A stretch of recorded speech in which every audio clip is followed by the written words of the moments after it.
Hi, this is Eric Gardner with the Hey Eric podcast, and this is episode 26 because I can never remember a number. And today I'm interviewing a good friend, a bike racer, photographer, Cathy Fegan Kim. We've been friends for probably 12, 13 years-ish, my guess, from when I moved from Logan to Salt Lake. But I want to introduce her and then let her introduce herself. I met her bike racing probably at RMR a long time ago. She did photography there, she raced there, and now she owns and operates a professional cycling team. So introduce yourself, Cathy. Do I have to say my name again? No. Okay. Only if you want, if I mispronounced it. What would you like me to introduce? I'm a photographer. I'm also known as Cotton Socks, and I own the team DNA Pro Cycling. Nice. And so the team, last year was your 10th year, correct? Mm-hmm. And so now you're entering year 11. And we'll get into the team more, but I wanted to start, I guess, with the origin story. Mm-hmm. Probably going back to RMR, because when we talk about the Utah cycling community, a lot of it originates from there, at least for me. I used to drive from Logan for RMR in March, when it was on the Saturdays in March. Mm-hmm. So what first got you into cycling and bike racing, I guess? Well, that was just kind of an accident. It's not an accident, but it was Alex, my husband, Alex. And he started racing a long time ago and got back into racing. And anything he does, he wants me to do. Classic husband right there. And classic wife. That's I think it goes both ways usually. Yeah, and fortunately, I've always been an athlete, so it worked out quite well. But yeah, he signed me up for probably a hill climb at first, and I didn't like that. But then, do you remember San Dimas road race? I'd never done it, but I've heard of it. Oh, no, not San Dimas. San Rafael. Yeah. Sorry. So he signed me up for that, did it. It was, my first ever experience. It was not so great, but then the next year I, did it again. Not just San Rafael, but I did a few more races. Then one Sugar House. That was it. Hooked. Crit racer. yeah, Sugar House. I won that too. I know. Twinners. Yeah, so I obviously when you win something, it gets you more excited about it for sure. And Sugar House, there's no better race to win in Utah than that one probably, because it's always got the best crowds. Yeah, it was awesome, and Alex had won that too before, and so that was kind of like an initial goal of mine. And then you kind of start realizing, oh, I'm actually a crit racer or I'm a sprinter. So, I started winning more crits or flat road races. So then it just kind of became my specialty, and then more and more, more races in my life, and stumbled across other girls. Not really stumbled across. I mean, every race we had a really good field, even as a Cat 4, starting out. There was a really good field here, and really, really strong girls. And racing each other every weekend. And then at RMR, we were racing the boys, for speed work. And after a year, I think, or so, 2 years, a few of us, including Kemi King, we wanted to start a team that we could travel together and have support to do regional races and international races. So that's kind of how it escalated into DNA Pro Cycling. Yeah, it's funny how things escalate in cycling. Mm-hmm. Yeah. It always starts out of this little idea, and then all of a sudden it's this huge commitment. Mm-hmm. And we've all experienced that before.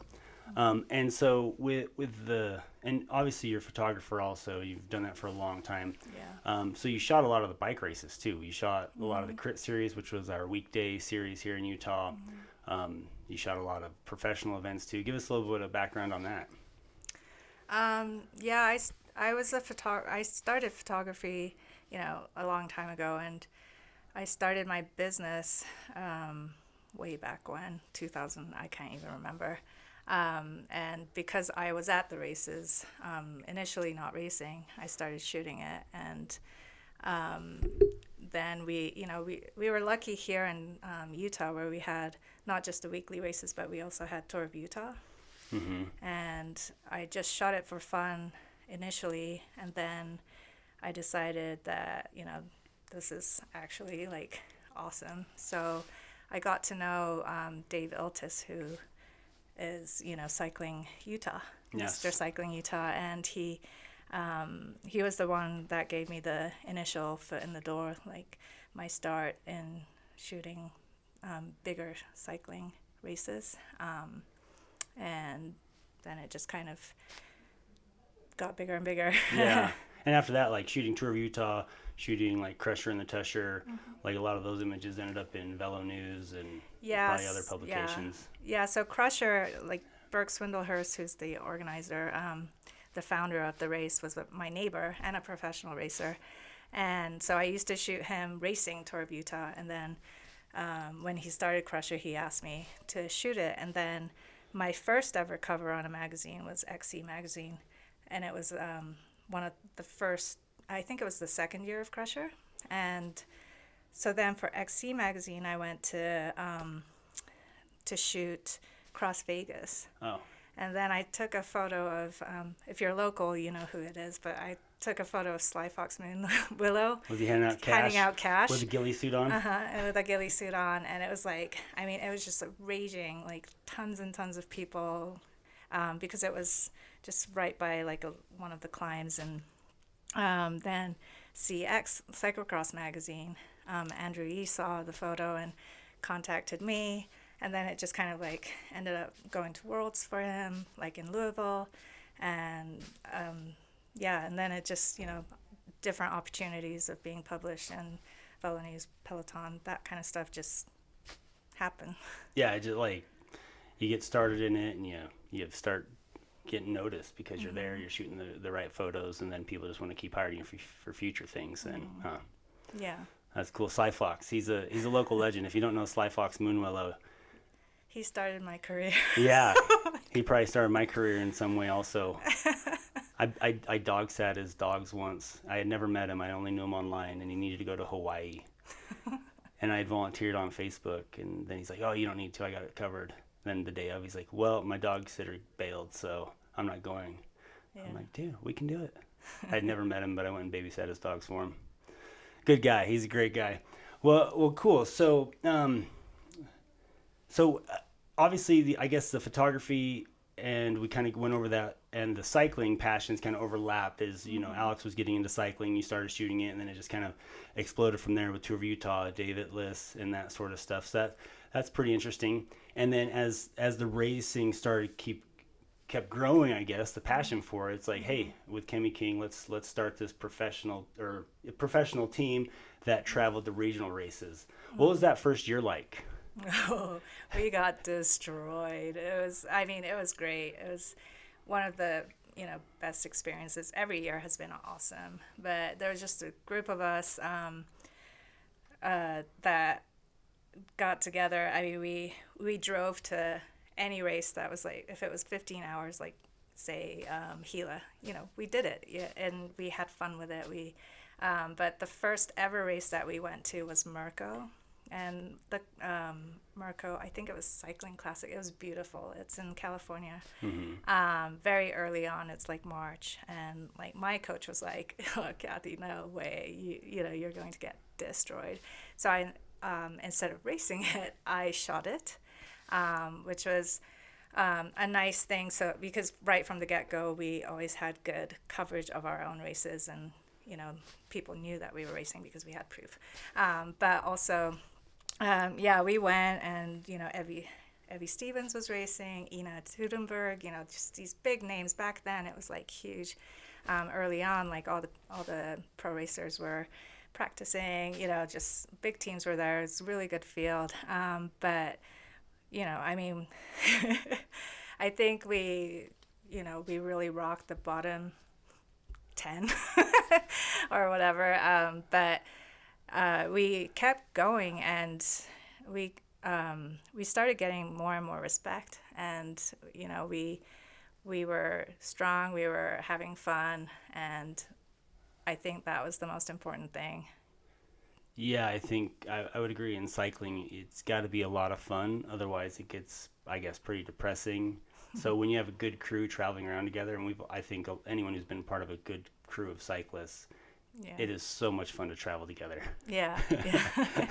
Yeah. And we learned a lot. And, for our team, it was just getting bigger very gradually, step by step. And every year we got more interest from writers and, sponsors and, DNA and like Rudy Project. They've been with us since the very beginning, and just, it's been incredible. It's been a great ride.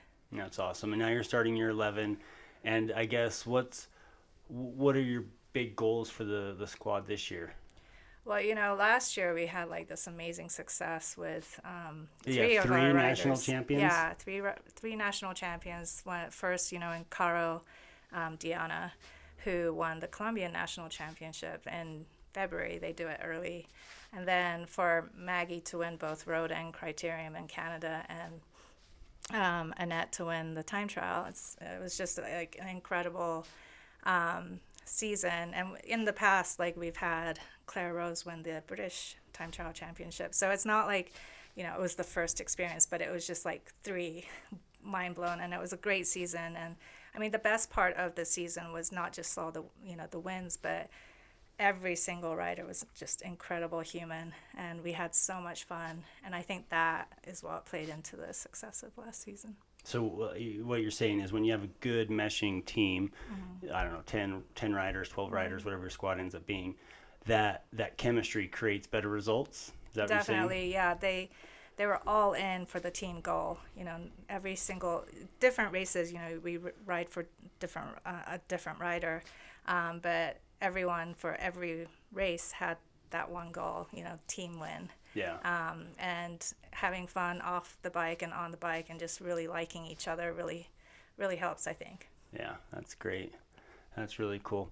And so, year 11, part of the background also that I want to let the listeners know. So, if you know me, I help organize the Salt Lake Criterium, and that kind of budded from kind of similar how your team started, was like, people sitting around a table messing around, and it was actually Alex and I having lunch downtown Salt Lake, saying, hey, we should bring back that Pioneer Park crit, because we used to have this really fun crit around this park that was right across the street from my office, and that ballooned into, okay, let's get it on a national calendar, let's grow it, and now it's, this is our 4th year, minus COVID year, and it's been growing steadily, trying to just improve it, I guess, for the racers, for the spectators, for the community, and now it's part of the American Criterium Cup, which is the top criterium league, I guess, in the country, and your team and your rider won that.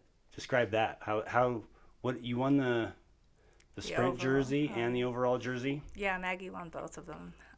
Yeah, it was a great experience racing that league. I mean, for us it was great because the 10 races, or majority of the races were races that are like marquee races of the country that we would race anyway, and then for that to have like a double, just another reason to go or just benefit from, for us, it was awesome. It was really fun, and just having the live stream, so that everyone can watch this race and really follow the story.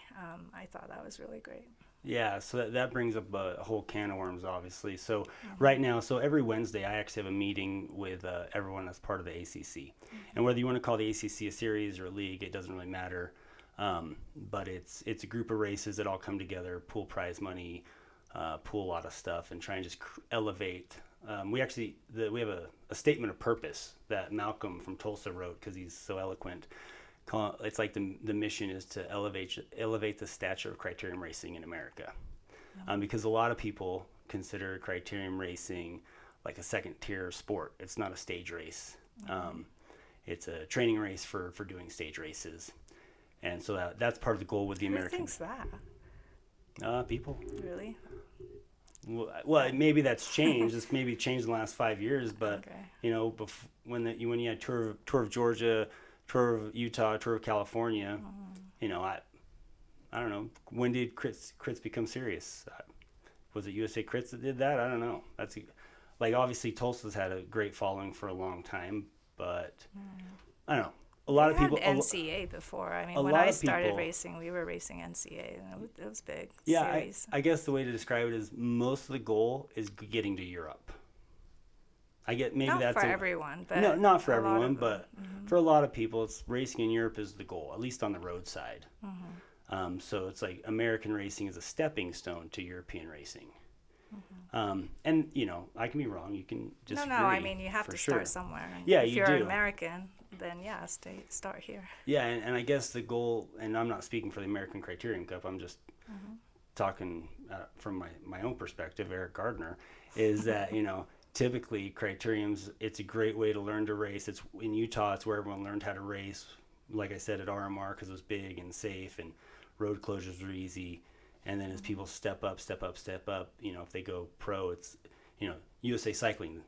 USA Cycling is all about Olympic medals and rider development. And rider development usually ends up in Europe.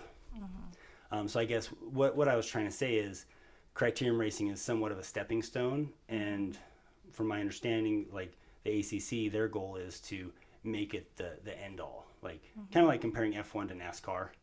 Or F1 to Indy, I guess is the better comparison. Like before F1 was the thing, and now it's like, you know, people want to stay in Indy racing or stay in NASCAR racing, even though F1 is way bigger. But kind of create that homegrown, I guess, atmosphere, homegrown top level series that people want to race and stay around for.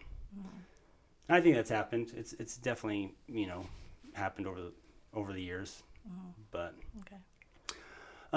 aside from that, so you've what's, you know, last year was a really good year. How much of the squad are you bringing back for like what's the squad shaping out to be for your team? So we have 13 riders right now, and there's a good mix of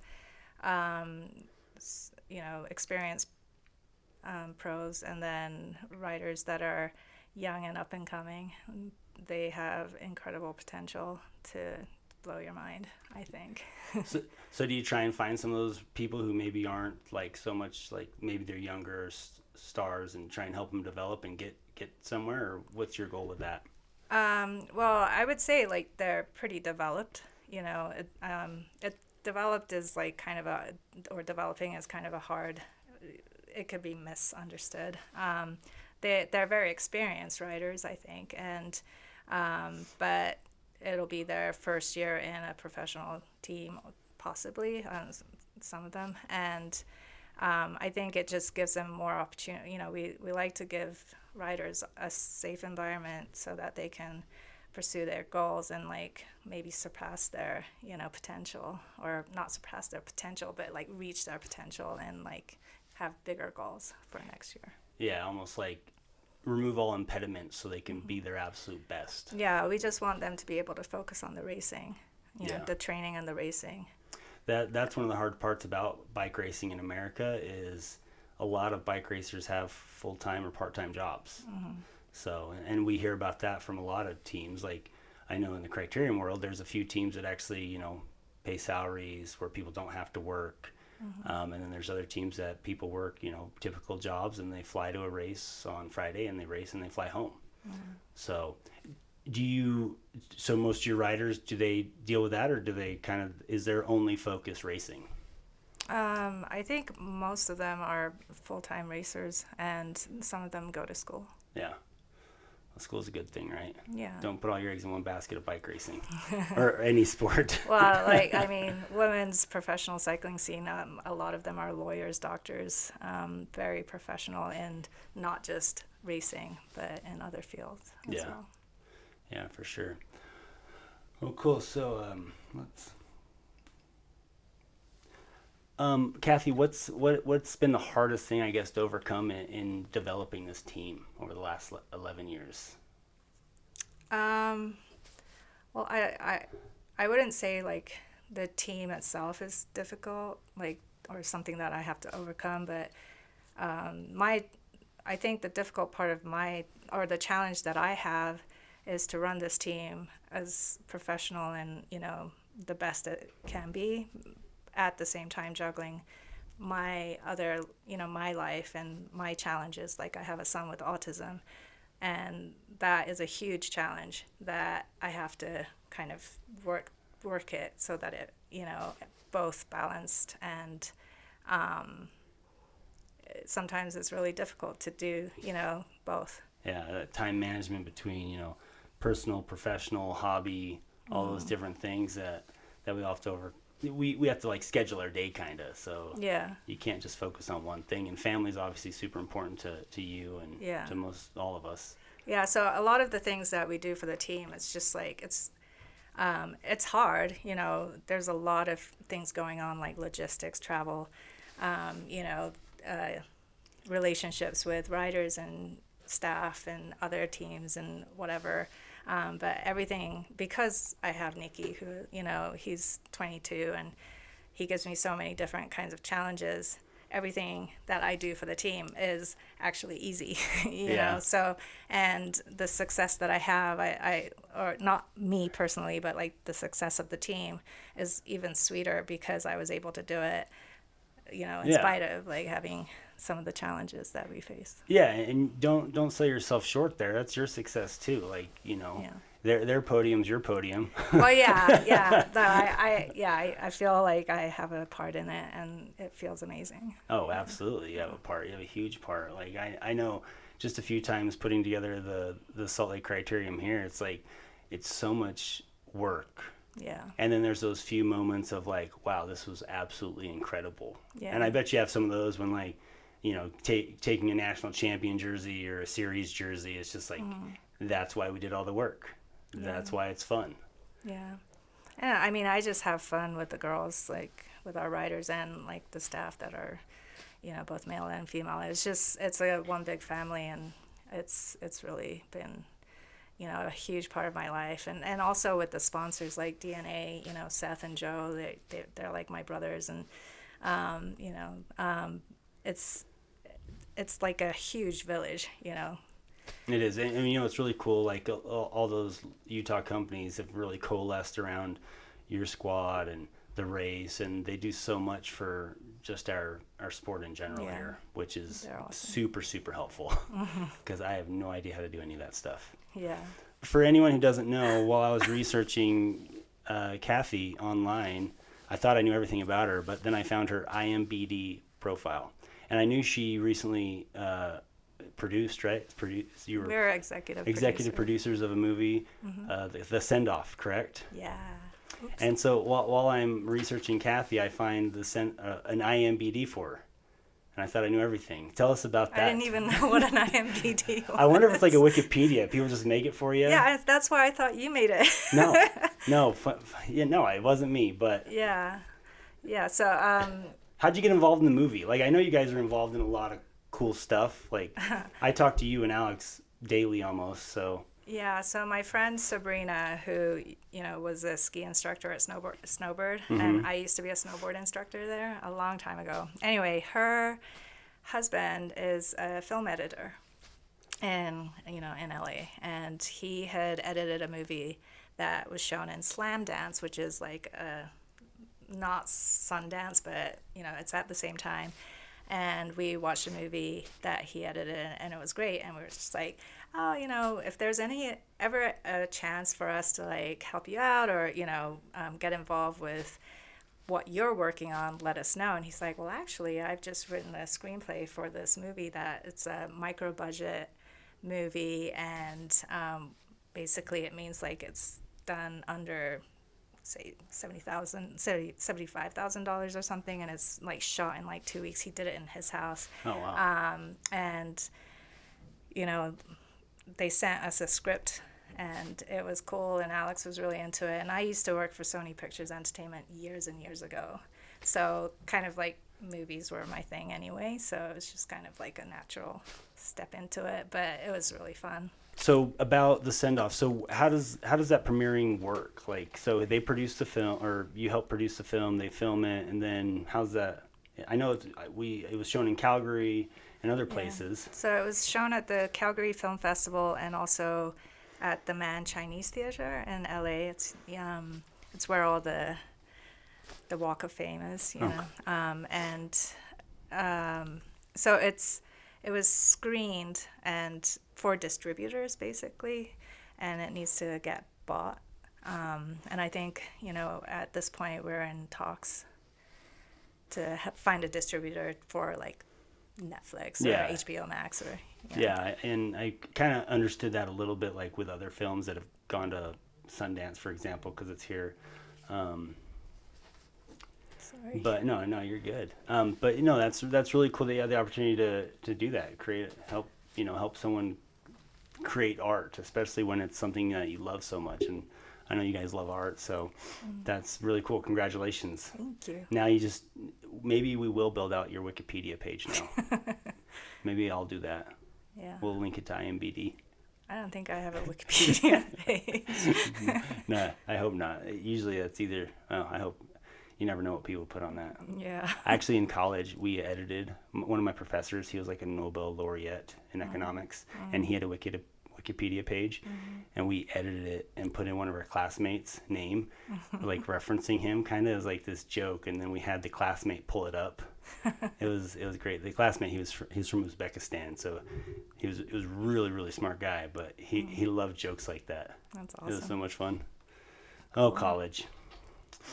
But Yeah. all right, well, where can people find you? So if they want to follow your pro cycling team, your photography stuff, where do they find you at? So yeah, follow us. Our team is at DNAK4. You can follow the team, and my Instagram is like, I don't really do much of it. It's cottonsocks_photo. But yeah, and there's a Facebook page if you're old and into that.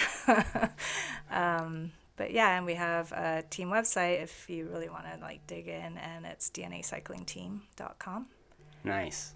Well, hey, thanks, Cathy, for coming. We Yeah, appreciate thanks, it. And hopefully you have an amazing season in 2023. Thank you. See ya. See ya.